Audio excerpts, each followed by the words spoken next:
I wrote about an experience that I had here. Kelly touched on it a little bit earlier. Okay.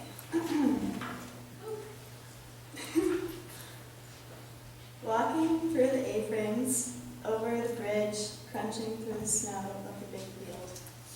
A group of 9 Woolmanites trek into the Magnolia forest. Ducking and crawling and snaking our way through the brush, looking again for the snake that led Kelly in her dreams. We come across a fire pit on a hill overlooking the forest and the fields of Woolman. There we stand and look out over the vast beauty of the land. After a while, we continue on through the tangle of the bushes and enter into a clearing with a large pile of rocks. We find the snake that led Kelly, although it is not a full snake, only its shed skin. It points in a direction and we follow it, crunching and crackling through the underbrush once more.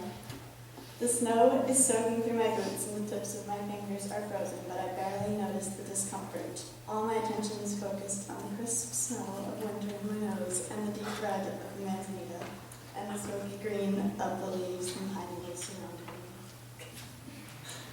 As we walk, snowballs are thrown, smiles are bright, and everyone's eyes glitter with curiosity and wonder at the sights around us. We hear a shout from a member of the group up ahead, and we run to see what they've discovered.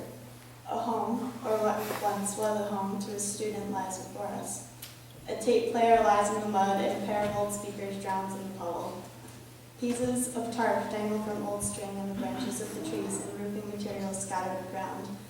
In all its destruction, this place is magical and has a mysterious vibe. We decide our goal is Ithaca, the greatest of all the abandoned homes, and forge forward through the stream beds and up hills and over the property line until we come to a clearing. We stop to throw a couple snowballs and then discover that we are quite near our destination. A sign points us in the direction of Ithaca, and we go until finally we reach the beautiful mossy treehouse over the streamway. A lonely rope swing hangs from the thick branch next to the floorboards. The moss-covered treehouse looks like a picture from a storybook, the moss itself covering the entire tree like a beard. Suddenly the sunset is streaming through the trees in red rays onto the snow, and we realize we should go back before it gets dark. On our way back, we once again come across the fire pit overlooking the campus, and before we continue on, the incredible beauty of the sunset stops us.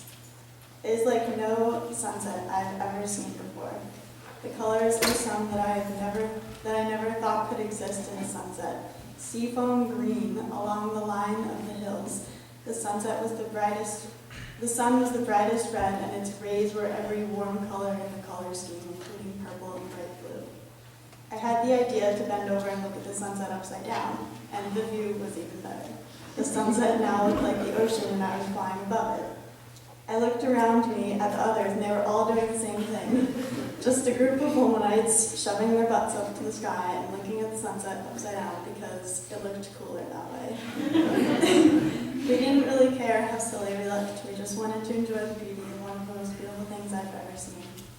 We stood up and held hands. After a while, one of us began chanting Om.